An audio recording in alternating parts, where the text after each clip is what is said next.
Abram suas Bíblias em Lucas, capítulo 17. Vamos ler versículo de 11 a 19. Então tenham as suas Bíblias abertas. Estamos aqui para isso. Louvar o nosso Senhor em espírito e em verdade. Onde vamos aprender sobre gratidão. Ou mais propriamente, a lição da gratidão. Hoje é o dia da mãe, não é? Aqui em Portugal. Para quem nos está a ver, provavelmente vão ver isto no outro dia. Mas hoje, aqui em Portugal, é o dia da mãe. E já que falamos de gratidão, muitas vezes somos ingratos a nossas mães. Já foram quando crianças. Talvez a mãe fez um esforço de fazer uma comida bem boa e a criança não come tudo, não é? Deixa a comida no prato. Tem outra coisa, não é? E não percebem o esforço que a mãe teve, não só de ir às compras, planear o comer, onde tem muitas mais coisas para fazer. É uma ingratidão. Às vezes é no trabalho. Nós trabalhamos muito, arduamente, ninguém nos dá valor. O patrão não nos dá valor. Por vezes até abusa do nosso trabalho. Pedem mais. Não é? Ingratos, não são ingratos. Às vezes os nossos amigos e familiares. Não é? Temos aquele amigo que nos pede e nós damos. Chega um dia que vocês dizem, esta semana não. Já há uma ingratidão enorme. Não é? Ingratidão. Dão valor, não dão valor. E até ficam às vezes acostumados à tua generosidade. Não é? Ingratidão. Então, já alguma vez estiveram numa situação em que beneficiou alguém, mas esta pessoa não mostrou qualquer sinal de gratidão? Magoa, entristece o nosso coração. Não é que nós vamos fazer para que a pessoa diga, muito obrigado. Não, mas pelo menos, obrigado. É um simples obrigado. Um simples sinal de atenção, de valor, de respeito, por algo que nós fizemos que nos custou. Nos entristece, especialmente se te importas com eles, com estas pessoas, e pensavas que eles também se importavam contigo, ou davam-te valor na generosidade que lhes deste. Mas sabem que a ingratidão também desagrada a Deus? Nós temos muita coisa para agradecer a Deus, não é? A gratidão também desagrada a Deus. Quando nós refletimos no que Ele fez por nós, nas bênçãos que Ele nos dá diariamente, será que somos gratos? Fazemos um esforço para o agradecer, especialmente quando refletimos na cruz, que é o que nós vamos fazer hoje enquanto celebramos a ceia do Senhor. Estamos mesmo gratos? Já ouviram aquela expressão? Estou eternamente grato. Toda a gente usa, mas será que nós seriamente levamos a sério o que dizemos? Estamos eternamente gratos para Deus? O meu objetivo esta manhã é que aprendemos 3 lições com esta história que nós vamos ler agora, dos leprosos que foram curados pelo Senhor Jesus. 3 lições que nos vão ajudar a viver com mais gratidão, enquanto vemos o que é que se passou com estes leprosos. Em Lucas capítulo 17. Então, se lá estão, em Lucas capítulo 17, leremos de versículo 11 a 19. E vamos ver aqui uma lição da gratidão, enquanto vemos esta história muito curta destes leprosos que foram curados. E esta é a palavra de Deus. Lucas capítulo 17, versículo 11. De caminho para Jerusalém, passava Jesus pelo meio de Samaria e da Galileia. Ao encontrar numa aldeia, saíram-lhe ao encontro 10 leprosos, que ficaram de longe e lhe gritaram, dizendo, Jesus, Mestre, compadece-te de nós. Ao vê-los, disse-lhes Jesus, ide e mostrai-vos aos sacerdotes. Aconteceu que, indo de eles, foram purificados. Um dos 10, vendo que fora curado, voltou, dando glória a Deus em alta voz. E prostrou-se com o rosto em terra aos pés de Jesus, agradecendo-lhe, e este era samaritano. Então Jesus lhe perguntou, não eram 10 os que foram curados? Onde estão os 9? Não houve, porventura, quem voltasse para dar glória a Deus, senão este estrangeiro? E disse: levanta-te e vai, a tua fé te salvou. Amém? Peço novamente a bênção de Deus nesta mensagem. Grande Deus, enquanto meditamos no que fizestes por estes leprosos, pedimos que também incendeis em nosso coração gratidão. E pedimos que agora, através do seu Espírito e da sua palavra, nós estejamos a aprender a ser mais gratos por o que fizeste por nós. Em nome de Jesus o pedimos, para a sua glória. Amém. Amém. Então, como disse, com este texto eu quero que nós notemos 3 lições de gratidão. 3 lições de gratidão que nos ajudarão a viver, a cultivar um coração de gratidão. E a primeira lição que nós temos que aprender acerca da gratidão é lembrarmos de quem nos salvou. A pessoa, Jesus Cristo, quem nos salvou? O nosso Mestre. Temos que nos recordar, primeiramente, da pessoa que nos salvou. Porque muitas vezes nós agradecemos a partir das coisas que temos, mas temos que primeiro pensar em quem nos deu os dons que temos, os presentes que temos, não é? Então a primeira lição, lembra-te quem te salvou. Do versículo 11 e 13. Quando ele nos disse aqui que ele indo a Jerusalém, passou pelo meio da Samaria e da Galileia e entrou numa certa aldeia, saíram-lhe ao encontro 10 homens leprosos, os quais pararam de longe e levantaram a voz, dizendo: ouçam, Jesus, Mestre, tem misericórdia de nós. Jesus estava na sua reta final, na sua caminhada final antes de morrer na cruz. Estava a caminho da cruz. Ele estava numa missão para completar a sua caminhada rumo a Jerusalém. Ele não andava perdido. Ele sabia para onde ia, sabia o que esperava e o propósito para que ele nasceu, para dar a sua vida. Já tinha passado algum tempo desde que Lucas, que é o autor deste Evangelho, nos diz no capítulo 9, versículo 51, diz assim: e aconteceu que, completando-se os dias para a sua assunção, ou para ser elevado aos céus, manifestou o firme propósito de ir para Jerusalém. Então ele já está a dizer que ele já tinha o propósito, sabendo que ia ressuscitar. Quer dizer, que ia morrer primeiro, não é? Então ele sabia, o Nosso Senhor estava numa missão, rumo à cruz, em breve ele ia dar a sua vida por nós. Mas antes disso, tinha alguns assuntos para tratar. Jesus tinha. Ele tinha pessoas para salvar. Ele estava à procura das suas ovelhas perdidas. E essa é a razão da sua missão. Ele próprio assim disse quando foi ao encontro de uma outra ovelha perdida. Antes deste evento, lembram-se de quem esta ovelha perdida, que era um homem, que subiu a uma figueira brava? Quem é que eu estou a falar? Zaqueu, lembram-se? Zaqueu, ele antes desta caminhada, ele no capítulo 19, até podem lá ir, o capítulo 19, aliás, já nos diz aqui depois qual era a sua missão. Reparem o que o próprio Nosso Senhor disse. Ele também recebeu misericórdia, o Zaqueu. Aqui no versículo 9 a 10, no 19, vamos lá ver a missão de Jesus Cristo.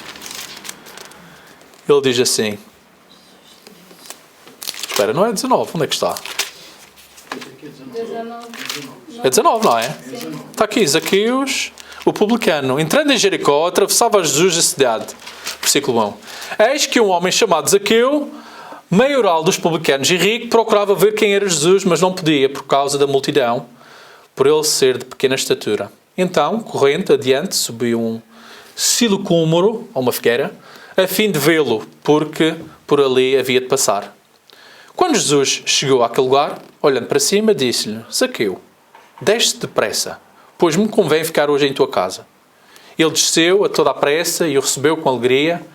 Todos os que viram isto murmuravam, dizendo: que ele se hospedará com um homem pecador? Entre mentes, Zaqueu se levantou e disse ao Senhor: Senhor, resolvo dar aos pobres a metade dos meus bens. E se em alguma coisa tenho defraudado alguém, restitui 4 vezes mais. Ouçam, então Jesus lhe disse: hoje houve salvação nesta casa, pois que também este é filho de Abraão. E agora 10. Porque o Filho do Homem veio para buscar e salvar o perdido. Essa é a missão de ele ter cá vindo, não é? Ele veio buscar e salvar o que se havia perdido. Então a sua missão era a salvação. Mas voltando a Lucas 17, onde o nosso texto, quando Jesus entrou na aldeia, o texto diz-nos que foi recebido por 10 homens. Foi? 10 homens. E estes não eram homens normais. Havia alguma coisa de mal com eles, não era? Eles eram leprosos. Então a sua identidade estava associada à sua doença. Eles eram conhecidos como os leprosos. E a condição que tinham de lepra não era o que hoje pensamos sobre lepra. Não é o mesmo de hoje. Mas sim associada a várias condições da pele. Qualquer condição da pele contagiante, algumas delas, eram associadas à lepra. À doença da pele. E aprendemos mais sobre esta realidade e a perspectiva dos judeus quando lemos Levíticos capítulo 13. Não necessitam de lá ir, eu vou-vos ler. Em Levíticos capítulo 13, nos versículos 45 e 46, para se tiverem a tirar notas, é dito o seguinte, em Levítico capítulo 13, 45 e 46. Quem ficar leproso, apresentando quaisquer desses sintomas, usará roupas rasgadas, andará descabelado, cobrirá a parte inferior do rosto e gritará: impuro, impuro! Enquanto tiver a doença, estará impuro e viverá separado fora do acampamento. Então esta era a vida deles. Isto explica porque é que eles pararam de longe e gritaram em voz alta. Compreendam? Não podiam estar sequer perto de alguém. No versículo 12. E também explica porque é que eles estavam juntos. Os 10 homens. Porque mais ninguém ousaria se aproximar deles. Caso contrário, correriam o risco de apanhar a doença da lepra. Mas pior ainda, seriam vistos e tratados como impuros. Portanto, eles só tinham-se uns aos outros, praticamente falando. Era como se fosse uma colónia de leprosos a viver perto de uma aldeia, algures entre a fronteira de Samaria e Galileia. Portanto, era como se fosse uma comunidade de leprosos. Mas por mais triste que fosse a sua condição dos leprosos e qualidade de vida, devia ser pouca, é triste. Eu quero que nós concentremos no que eles realmente disseram ao aproximarem-se de Jesus. Que é esse o ponto que eu quero fazer. Eles disseram só 3 coisas. O que foi? Quando viram, disseram o quê? Chamaram pelo nome. Jesus. Depois o quê? Mestre. E depois tem misericórdia ou piedade de nós. Depende da vossa tradução. Não é? Então, eles sabiam que ele era Jesus. De alguma maneira, eles sabiam quem Jesus era. Não é verdade? Eles sabiam que ele era mestre, tinha autoridade, e o que ele podia fazer, ter misericórdia deles. A propósito, alguém sabe o que o nome de Jesus significa? O nome de Jesus. O que significa? Quando eles falavam e diziam o nome de Jesus, o que significava? Sabem? É porque salvaram o seu povo dos seus pecados. Deus salva. Ou Jeová salva. É isso que significa. Então imaginem, sempre que eles chamavam, Deus salva, Deus salva, que era Yeshua no grego, ou Yeshua, ou Josué no Antigo Testamento, que também é o mesmo nome, mas é Deus salva, ou libertador, o Salvador. Sim, que era Jesus. Então sempre que alguém o chamava, na verdade estava a dizer Deus salva. O Salvador dava diante dos seus olhos e eles correram para o encontrar. Eles, de certo, já tinham ouvido falar de Jesus. Lembram-se que Jesus já estava há 3 anos a ministrar. De certo, já tinham ouvido falar do nome de Jesus. A reputação e a fama de Jesus já tinha vindo a crescer. Talvez possam ter ouvido acerca daquele casamento em Canaã, quando Jesus fez o seu primeiro milagre e mudou a água para vinho. Talvez quando ele alimentou milhares de pessoas, pães e peixes, não é? Talvez isso, a fama dele explorou-se. Talvez quando deu visão aos cegos, muitos cegos foram curados, não é? Talvez os demónios que foram expulsos. Já tinham ouvido falar disso. Ou mortos ressuscitados, como outros, tais como Lázaro e outros mais.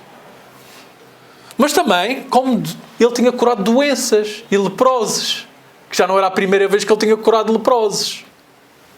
Venham em Lucas capítulo 5. Antes, o que aconteceu em Lucas capítulo 5? Venham comigo. Lucas capítulo 5, versículo 12 a 15. E olhem a semelhança com o que lemos hoje. Em Lucas capítulo 5, versículo 12 a 15. Reparem o que tinha acontecido algum tempo antes dos leprosos serem curados e vejam como é semelhante ao que acabamos de ler o nosso texto. Então, Lucas capítulo 5, versículo 12 a 15. E aconteceu que quando estava em uma daquelas cidades, eis que um homem cheio de lepra, vendo a Jesus, prostrou-se sobre o rosto e rogou-lhe, dizendo: Senhor, se quiseres, bem podes limpar-me. E ele, estendendo a mão, tocou-lhe, dizendo: Quero ser limpo. E logo a lepra desapareceu dele. E ordenou-lhe que a ninguém o dissesse, mas disse-lhe: Vai, mostra-te aos sacerdotes e oferece pela tua purificação o que Moisés determinou, para que lhes sirva de testemunho. Agora ouçam. Porém a sua fama se propagava ainda mais. E ajuntava-se muita gente para ouvir e para ser por ele curada das suas enfermidades. Ok? Podem voltar para Lucas 17. Então a fama de Jesus, especialmente curando leprosos, provavelmente eles sabiam acerca de Jesus. Quando o viram, Jesus, Ele é a única salvação que nós podemos ter, a única esperança de uma vida nova. Mas a fama de Jesus não era só de um que ajudara muitos a ter melhores condições de vida, ou de dar muito comer e beber, não é? Ou de dar vista aos cegos. Eles o reconheceram como mestre. Não foi isso que eles o chamaram? Jesus, mestre. Eles reconheciam a autoridade de Jesus. Tem autoridade como mestre. E sabe o que é interessante? No grego, que é onde o Novo Testamento é escrito no grego, na palavra grega, na língua grega.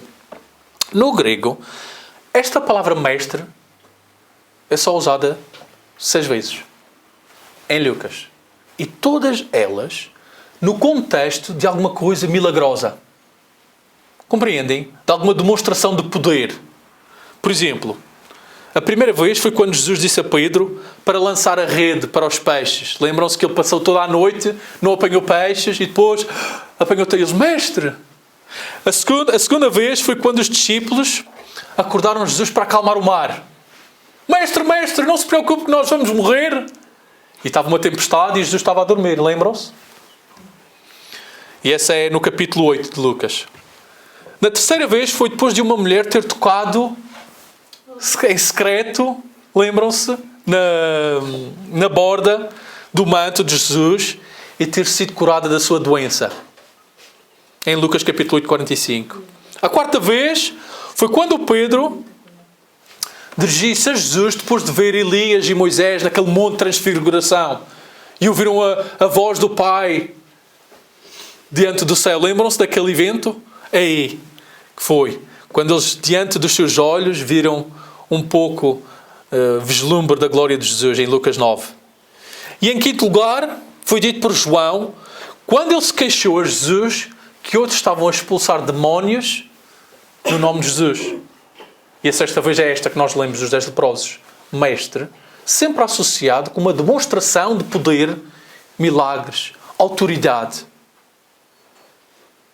Então, os discípulos viam Jesus como seu mestre, como seu Senhor, com poder e autoridade. Os leprosos sabiam que Jesus tinha autoridade e poder. Caso contrário, por que viram a ele pedir misericórdia e piedade? Acham que eles vieram a Jesus para Jesus só ter pena deles? Não, não é. Eles vieram a Jesus porque eles sabiam que ele tinha poder. Mestre, só tu é que podes nos livrar. Eles não vieram pedir, tenha piedade como quem? Olha, tem pena de mim, dá-me um dinheiro. Não vieram mendigar.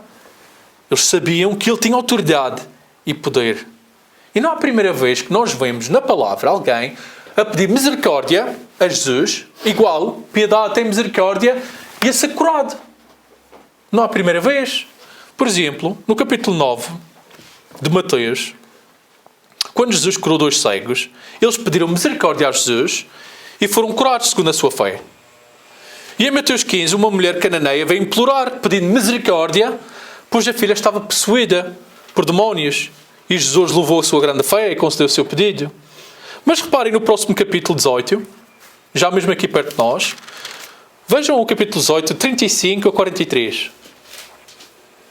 Para um que esteja mais próximo de nós, um exemplo, em que eles pedem misericórdia e piedade, mas no entanto estão a pedir algo, cura. Não é um sentimento de pena. Compreendem? Porque se eu disser tem misericórdia de mim, como quem é? Tem pena de mim, tem piedade de mim. Mas não é isso que eles estão a pedir. Mas um exemplo desses, Lucas 18, 35 a 43. Ouçam. E aconteceu que, chegando ele perto de Jericó, estava um cego assentado junto do caminho, mendigando. E ouvindo passar a multidão, perguntou o que era aquilo. E disseram-lhe que Jesus, o Nazareno, passava. Então clamou dizendo: Jesus, filho de Davi, tem misericórdia de mim. E os que iam passando repreendeu-no para que se calasse. Mas ele clamava ainda mais: Filho de Davi, tem misericórdia de mim. Então Jesus, parando, mandou que lhe o trouxessem, e chegando a ele perguntou-lhe, dizendo: o que é que ele disse? Que queres que te faça? E ele disse: Senhor, que eu veja. E Jesus lhe disse: vê, a tua fé te salvou. E logo viu e seguiu, glorificando a Deus. E todo o povo, vendo isso, dava louvores a Deus. Então, quando um mendigo cego pediu piedade, misericórdia, o que é que Jesus respondeu? O que é que queres que eu faça? E o que é que o cego lhe pediu? Cura-me. Quer ver? Não é? Quer que eu veja? Ele pediu para ver novamente. E Jesus salientou a sua fé. Porque ele está a dizer: eu sei quem és. Tu és o Filho de Deus. Só tu podes fazer estes milagres. Eu acredito, mesmo não vejo, nunca vi. Nunca te vi fazer milagres. Mas eu tenho fé. Tem misericórdia de mim. Faz isto por mim. Compreendem? Então, voltando para o nosso texto, no capítulo 17, os leprosos sabiam também quem era Jesus. Ele era o seu Senhor, o seu Mestre, e tinha autoridade e poder para os curar. Por isso é que o procuraram. E é uma lição importante para nós também. Conhecer, saber a dimensão do poder e autoridade daquilo que chamamos o nosso Senhor Jesus Cristo. Quanto mais conhecemos o nosso Salvador, mais o amamos. Quanto mais amamos o nosso Salvador, mais pensamos nele, não é? Já alguma vez amaram alguém quando eram jovens, na escola? Estavam sempre a pensar na pessoa, ouviam música e pensavam na pessoa. É o mesmo com Deus. Quanto mais lemos, o conhecemos, sabemos quem Ele é, e mais ficamos gratos, compreendem? Porque estamos a pensar na pessoa de Jesus Cristo, o nosso Senhor, o nosso Mestre. E essa é a primeira lição que nos ajudará a viver com mais gratidão. Lembrando primeiramente quem nos salvou. As outras coisas que Ele nos deu são importantes, mas quem? A pessoa de Jesus. O nosso maior presente que temos não são as coisas que temos, mas Deus próprio. Ele é o maior presente que temos, é Jesus Cristo, o nosso Senhor, que nos acudiu quando nós também lhe pedimos perdão e misericórdia, não foi? Mas agora passemos à segunda lição, que nos ajudará a viver vidas de gratidão. Então, não lembramos só quem Jesus é, a pessoa, Jesus, mas também agora pensamos do que Ele nos salvou. Perdão. Do que Ele nos salvou. Que vai alimentar os nossos corações com mais gratidão. Não só quem Jesus é, mas do que Ele nos salvou. Reparem comigo, versículo 14 a 16 novamente. Jesus falando, e ele, vendo-os, disse-lhes: ide e mostrai-vos aos sacerdotes. E aconteceu que, indo eles, ficaram limpos. E um deles, vendo que estava são ou curado, voltou, glorificando a Deus em alta voz, e caiu aos seus pés, com o rosto em terra, dando-lhe graças, e este era samaritano. Jesus podia ter curado ali mesmo, não podia?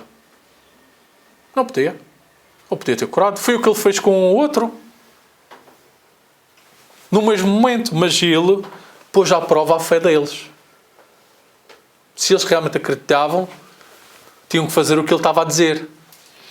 Ele não os curou ali mesmo, mas disse-lhes para irem aos sacerdotes. Ok?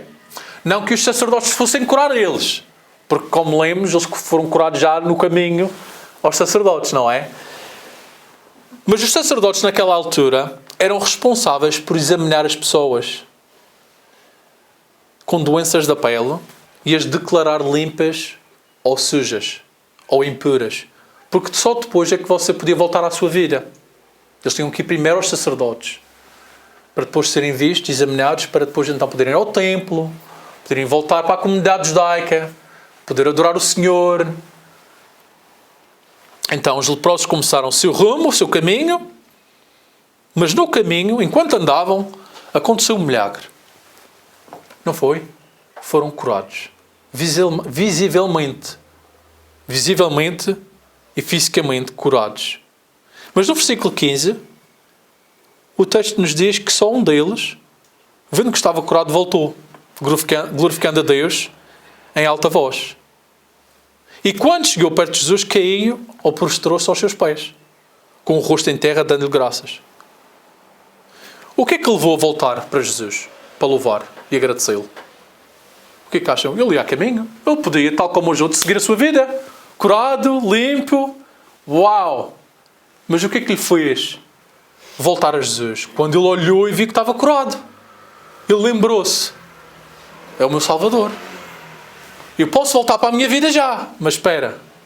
Vou voltar para agradecer e louvar o meu Salvador. 1 dos 10. Foi o que lhe fez mudar de rumo, de caminho. Quando foi salvo, foi curado, voltou para Cristo, porque sabia que a sua vida estava prestes a mudar. Tinha uma nova vida pela frente. Já não ia viver como um rejeitado. Compreendam? Ouçam comigo. Encontrei um pequeno artigo que dá uma ideia qual era a vida dos leprosos. Para terem pensarem como é que eles viviam. Eu cito, o leproso era considerado completamente impuro, fisicamente e espiritualmente, e incurável pelo homem. Muitos acreditavam que até Deus infligiu a maldição da lepra às pessoas pelos pecados que cometeram. Na verdade, os que tinham lepra eram tão desprezados e odiados que não lhes era permitido viver em qualquer comunidade com o seu próprio povo. Em Números 5:2. Entre as 61 profanações das antigas leis judaicas, a lepra era apenas superada por tocar num cadáver em gravidade. Um leproso não podia aproximar-se ao menos de 2 metros de qualquer outro humano, incluindo a sua própria família. Os leprosos viviam em comunidade com outros leprosos até melhorarem ou morrerem. Esta era a única forma que as pessoas conheciam para conter a propagação contagiosa da lepra. Uma vida difícil, não acham? Viver com esta doença. Agora conseguem imaginar a alegria dele quando foi curado. Um alívio da dor, que aquilo também deve doer na pele, não é? O alívio da dor, a esperança. Eu posso fazer muita coisa agora. Os meus filhos, a minha avó, eu posso abraçá-los.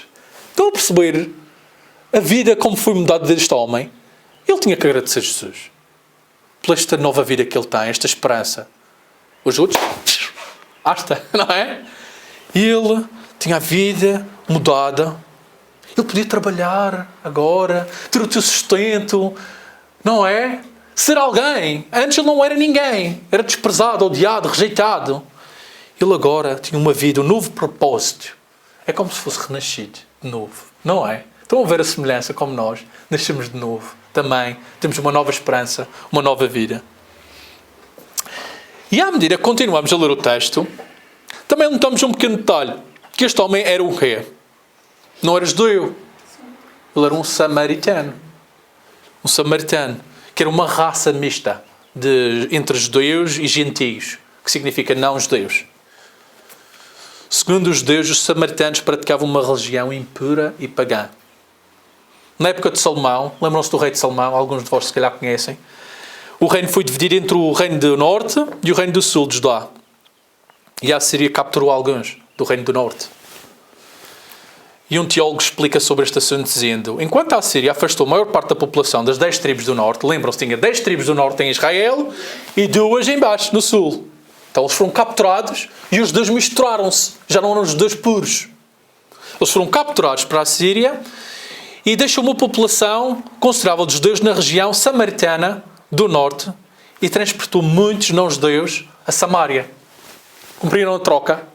Veio gentios que não eram judeus viver onde estavam as tribos do norte e misturaram, casaram-se, procriaram, tiveram filhos misturados, que não eram puros judeus. E estes grupos misturaram-se para formar uma raça mista, através de casamentos mistos.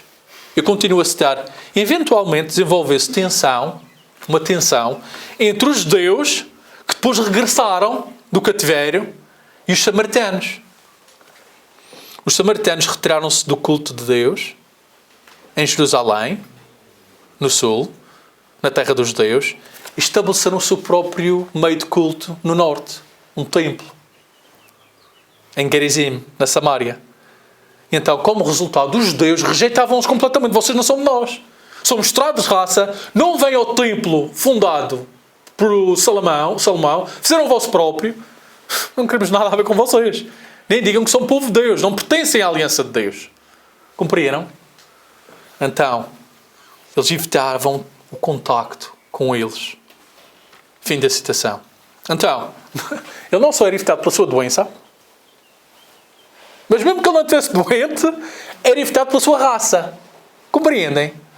Então ainda é o dobro. É por isso que ele nos diz que ele era samaritano. Está a salientar um ponto, não é? Então eles não tinham lugar na comunidade da aliança do povo de Deus, na ideia dos judeus. Mas Jesus era judeu. Não é? Jesus era judeu. Mas ele não olhava para a aparência exterior. Ou para as culturas e normas da cultura. Ele olhava para o coração da pessoa. Este homem obedeceu, teve fé e voltou para louvar e glorificar Deus. Ele voltou com o coração agradecido. Porquê? Porque este dom de cura lhe deu um novo propósito, uma nova vida, uma nova esperança. Ele era uma nova criação. E nós estamos aqui salvos hoje, temos a mesma experiência. Nós fomos perdoados e tivemos uma nova vida dada a nós. Antes éramos pecadores em rumo ao inferno. Ele nos salvou, nos deu o Espírito Santo e estamos agora salvos pela sua graça mediante a fé no que Ele fez por nós. E vamos em rumo ao céu. Uma vida nova, desejos novos, coisas que antes adorávamos fazer, começamos a odiar, não é? A nossa vida mudou. Os leprosos eram vistos como inúteis, eram como zombies, mortos-vivos, os leprosos. E nós também éramos mortos, antes de sermos salvos. Não éramos espiritualmente mortos. Mas Deus reconciliou-nos e deu-nos perdão.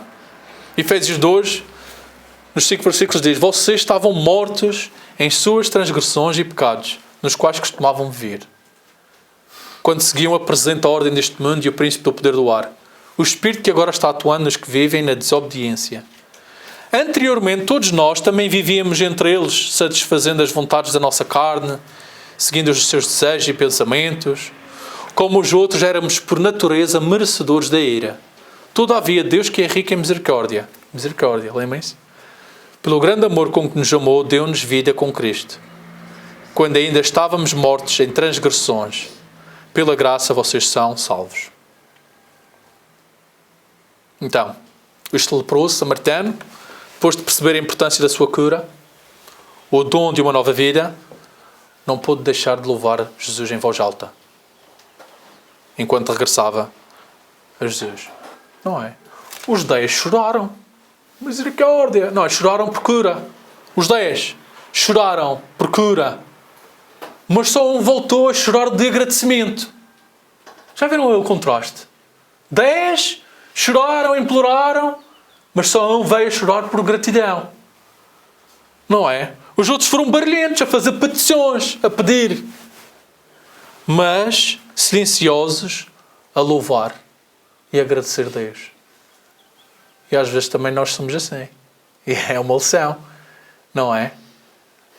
Porquê é que as pessoas têm mais probabilidade de chorar, ou clamar, ou até pedir coisas a Deus quando estamos com problemas? Não é? Só quando queremos alguma coisa, estamos com problemas, estamos doentes também, às vezes, ou quando estamos prestes a perder uma pessoa querida. Só quando precisamos de alguma coisa. Não é? Oramos para aquela cirurgia crítica, que a doença horrível passe, para que o avião chegue em segurança, com a sua família, não é? Oramos. Ou pelo parto daquela mulher que está grávida, que seja seguro, que o bebê esteja bem. Pedimos que Deus esteja usando as mãos dos médicos para tudo correr bem. Não é? Às vezes pedimos pelo trabalho melhor. Mas será que realmente dedicamos tempo, quando pedimos, a agradecer a Deus? Ou pedimos mais e nunca agradecemos? Compreendem? Será que também somos como aqueles outros 9? Sempre que falamos com Deus, dizemos um pedacinho no princípio, obrigado, mas olha, eu preciso disto, eu preciso daquilo, ajuda-me com este, ajuda-me com aquele. Não é? Então, dediquemos tempo a agradecer a Deus. Porque muitos choram. Até pessoas que não acreditam em Deus, às vezes. Ou pessoas que não são cristãs choram e pedem a Deus por várias coisas. Mas não choram e oram em gratidão por Deus. Sabem que a palavra nos diz: alegrem-se sempre, orem continuamente, deem graças em todas as circunstâncias, pois esta é a vontade de Deus para vocês. Ele quer que nós demos graças a Ele, gratidão a Ele. Isto foi em 1 Tessalonicenses, capítulo 5, versículo 16 e 18. Deem graças em todas as circunstâncias. Então temos que ser mais gratos. Agora, quão grato estava este samaritano? Versículo 16. Ele caiu aos seus pés, com o rosto em terra, dando-lhe graças. Adoração. Adoração a Jesus. Ele estava grato. Ele, na sua tradução tem prostrou-se. Prostrou-se. Porque na minha tem cair aos pés, mas tem outras traduções que diz prostrou-se. Ele prostrou-se aos pés de Jesus e lhe agradeceu. Ele estava a louvar Jesus aos seus pés. Um homem não pode receber esta adoração. Compreendem? Naquela altura era blasfémia dar adoração a algum homem. Mas ele veio e prostrou-se aos pés de Jesus. Ele não podia oferecer mais nada. O leproso não tinha nada para oferecer. Ele tinha alguma coisa para dar a Jesus, como uma forma de gratidão? Não. Só mesmo prostrar-se, dar louvor a Ele. Porque ele lembrou-se que foi salvo. Então, é a terceira e última lição que nos ajudará a viver vidas de gratidão. Não só lembrando quem nos salvou, do que é que Ele nos salvou, mas também porquê, para quê, propósito. Para que é que Ele nos salvou? E para se tornar mais fácil de se lembrarem, lembrem-se da pessoa, do perdão e do propósito. Para sermos mais gratos da nossa salvação. Nos últimos versículos 17 e 19 lemos: e respondendo Jesus disse: não foram 10 os limpos? Onde estão os 9? Não houve quem voltasse para dar glória a Deus, senão este estrangeiro?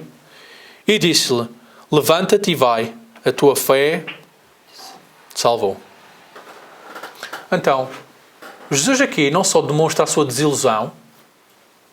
Eu fui desiludido, então, onde é que está? Não creio os 10.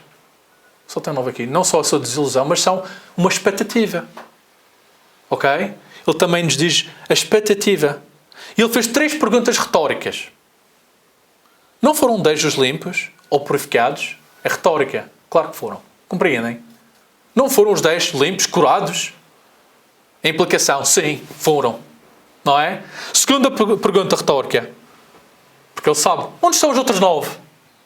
Ele sabe. Mas ele estava a fazer isto para nós lermos agora. Implicação. Todos foram curados, todos deviam estar aqui.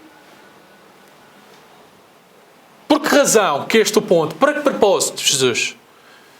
Ele responde na sua terceira pergunta no versículo 18. Não houve quem voltasse para o quê? Dar glória a Deus, senão este estrangeiro? Então qual era a expectativa de Jesus? Que eles dessem glória a Deus. Eles foram salvos e deviam de glorificar Deus. Era o mínimo que podiam fazer. Ele não estava a pedir para eles irem fazer uma procissão até Fátima. Ou darem o dinheiro todo que têm. Só glorificar, dar glória a Deus, agradece a Deus. Não houve mais ninguém. Os 10 foram curados. E só estás aqui tu.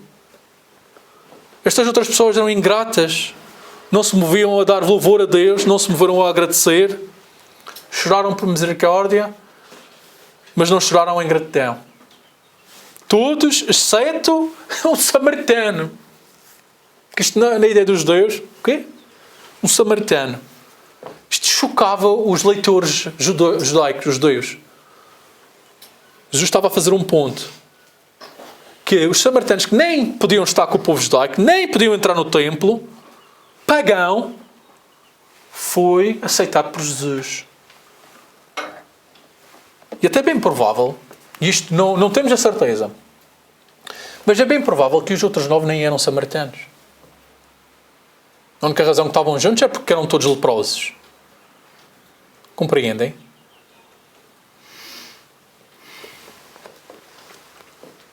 Isto explica porque foram encontrados fora desta aldeia no princípio, no primeiro versículo. Dizem que eles estavam numa aldeia na fronteira entre Samaria, que é a região dos samaritanos, e Galileia, que é onde tem a maioria dos judeus. Compreendem? A mistura ali, eles estavam na fronteira mesmo. Passar para Samaria, que os judeus nunca entravam, eles iam à volta até. Eles evitavam Samaria, os judeus. Se quiserem ser a outro sítio, eles evitavam completamente. E então eles se encontraram na fronteira entre Samaria e Galileia, onde têm os maiores judeus. Então dá-me um pouco a entender que se calhar os outros eram judeus. E ele está sempre a dizer, é um samaritano. Ele era um samaritano. Mas ele veio para louvar-me. Ele está a fazer um exemplo dele. Porque para que dizer que era samaritano? Não importa nada. Sobre se ele era grego. Não, ele está a fazer um ponto aqui. Mas para Jesus, o verdadeiro judeu, não havia barreiras culturais. Lembram-se também o que é que ele fez com uma mulher samaritana? Lembram-se? Não aceitou ela. E depois não foi visitar os samaritanos. E eles também foram salvos. E ela depois no final, ela disse, vejo que és profeta, nossos pais adoraram neste monte e vós dizeis que és que Jerusalém onde se deve adorar. E Jesus disse, mulher, crê que agora vem em que nem neste monte, nem em Jerusalém adorarás o Pai. Vós adorais o que não sabeis. Nós adoramos o que sabemos porque a salvação vem dos judeus. Mas a hora vem, e agora é, em que os verdadeiros adoradores, que é o que ele está à procura, o que é que farão? Adorarão o Pai em espírito e em verdade. Então não é a localidade, não é a raça. Compreendem? Não é os teus meios. É aqueles que têm um coração que procura louvar, adorar Deus em espírito e em verdade. E é isto que o Pai procura. Diz, o Pai procura a tais que assim o adorem. Não é? Então, que esse é o propósito, que é o ponto. Fomos salvos para o adorar, louvar.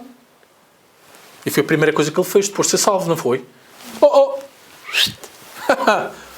Vou adorar e louvar o meu Senhor e dar glória a Deus.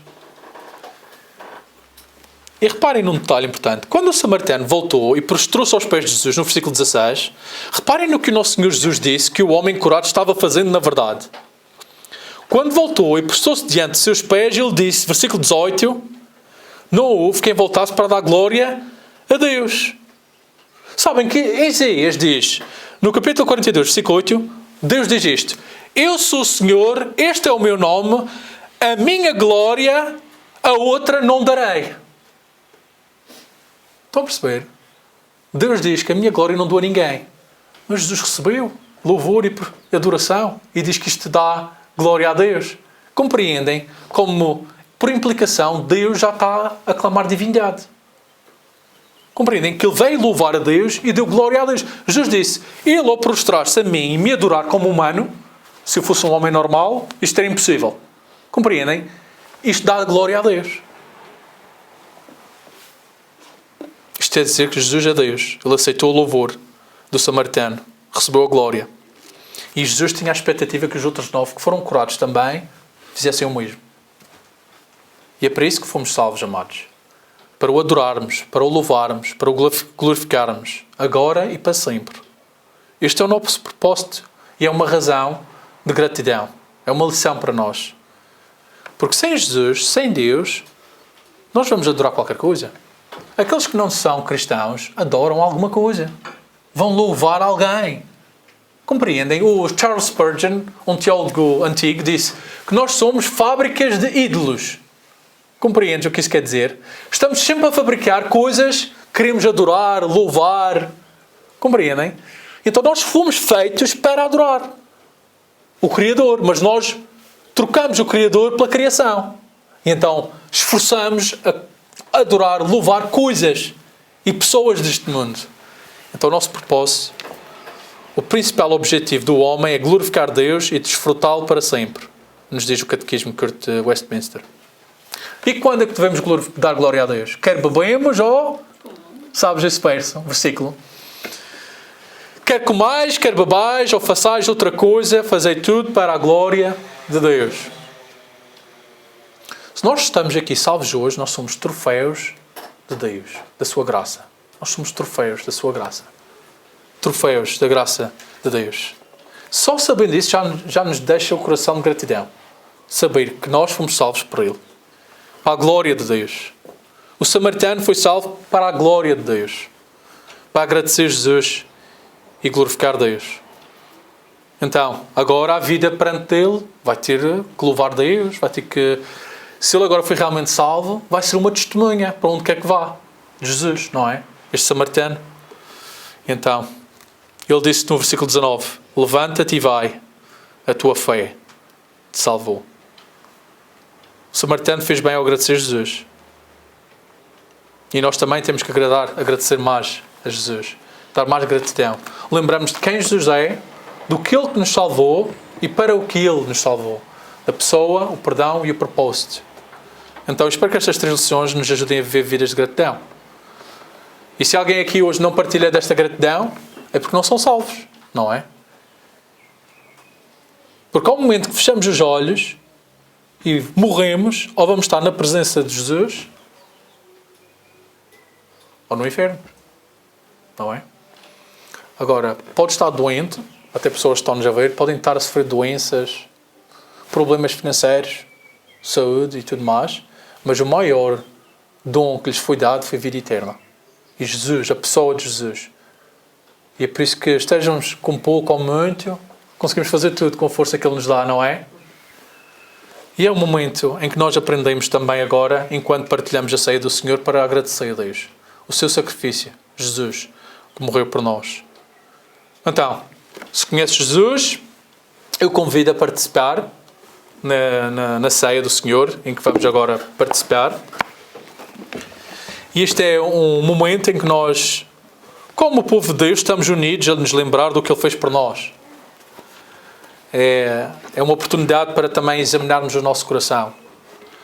É uma comunhão, unidade entre os crentes. Lembramos-nos do sacrifício de Jesus Cristo. Podes entrar, Destiny, se quiser. Ela pode entrar se quiser.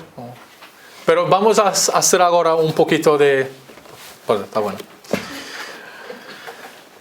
Então eu peço, realmente, se vocês não têm a certeza, se virem aqui algo vocês não têm a certeza se são salvos, isto não faz nada. Não toquem no vinho, não toquem no pão, não há julgamento, não há juízo, nós vamos julgá-los. Mas tomem isto como uma oportunidade para procurar o seu perdão. Jesus Cristo. Ok? E para nós que somos salvos, antes de começarmos é bom examinarmos o nosso coração e meditarmos. Levar a sério o aviso que nos é dado. Em 1 Coríntios, capítulo 11, versículo 23 e 24. Porque eu recebi do Senhor o que também vos ensinei, que o Senhor, na noite em que foi traído, tomou pão e, tendo dado graças, o partiu e disse: tomai, comei, isto é o meu corpo, que é partido por vós. Fazei isto em memória de mim. E dá-nos um aviso que se nós tomarmos isto, sem julgar o nosso próprio corpo, seremos julgados. Mas fazemos isto em memória de Jesus.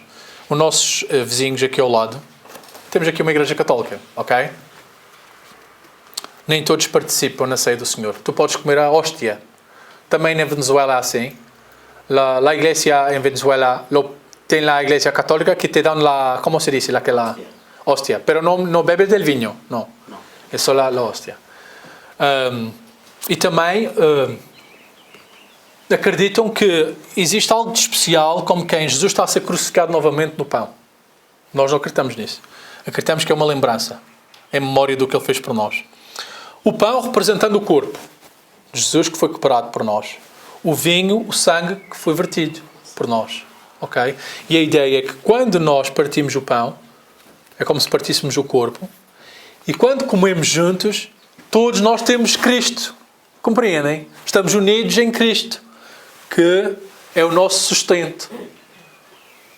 Então penso que agora tenhamos 1 minuto ou 2 para examinarmos o nosso coração, pedir perdão ao nosso Senhor. Que Ele diz, se confessarmos os nossos pecados a Ele, Ele é fiel e justo para nos perdoar os pecados e nos purificar toda a injustiça, ok? Meditemos.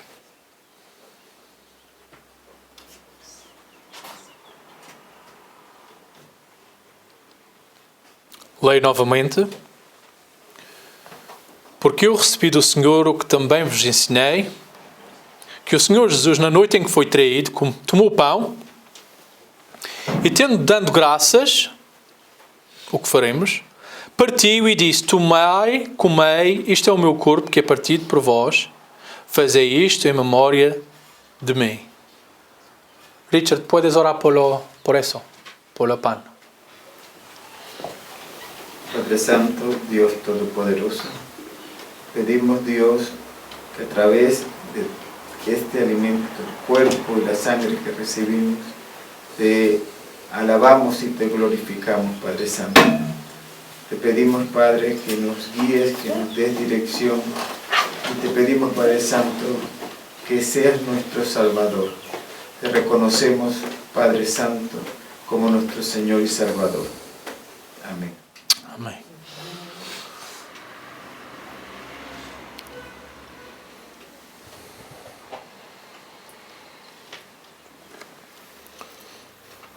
A palavra continua a dizer, semelhantemente também, depois de cear, tomou o cálice, dizendo, este cálice é o novo testamento no meu sangue, ou nova aliança. Fazei isto todas as vezes que beberes, em memória de mim. Antigamente, muitos animais eram sacrificados pelos judeus no templo.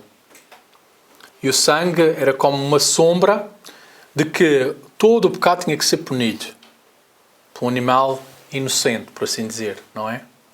Mas que depois, Jesus, quando veio, Ele é que era o cordeiro que daria a sua vida, o seu sacrifício, o seu sangue, compreendem? Para o perdão, tirar o pecado de nós. Quer dizer que nós não, nada de sacrifício que podemos fazer nos dará o perdão. Somente fé em Cristo e no que Ele fez. E se nós estivermos a confiar no que Ele fez, no seu sangue, nós é que devíamos estar na cruz. Nós. Todos os dias pecamos. Nossa dívida é enorme. Nunca conseguiríamos pagar tal dívida. Mas Jesus, como nunca pecou, cancelou a dívida, pregando no madeiro, na cruz. E nós temos a agradecer. Isto é um momento em que agradecemos Jesus por ter vertido o seu sangue por nós. Eu vou orar pelo cálice. Deus, enquanto meditamos nisto, no cálice, no vinho, pensamos naquele sangue vertido por nós e sabemos que não merecemos, mas damos graça pelo seu amor por nós, por dar o seu Filho único por nós, para que todo aquele que nele tenha fé não pereça, mas tenha vida eterna. Agradecemos-te, Pai, Filho e Espírito Santo.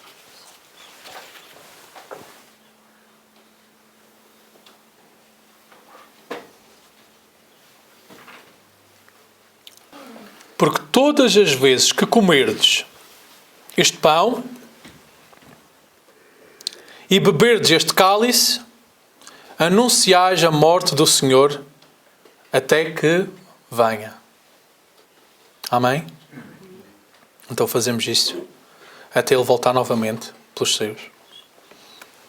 Amado, nós te agradecemos por muito que a gente te agradeça, é insignificante por tudo aquilo que o Senhor fez, está fazendo e vai fazer. Muito obrigado por nós estarmos aqui juntos. Obrigado pelo teu carinho, pela tua atenção. Obrigado pelo propósito que o Senhor tem para cada um de nós, que é a salvação de todos.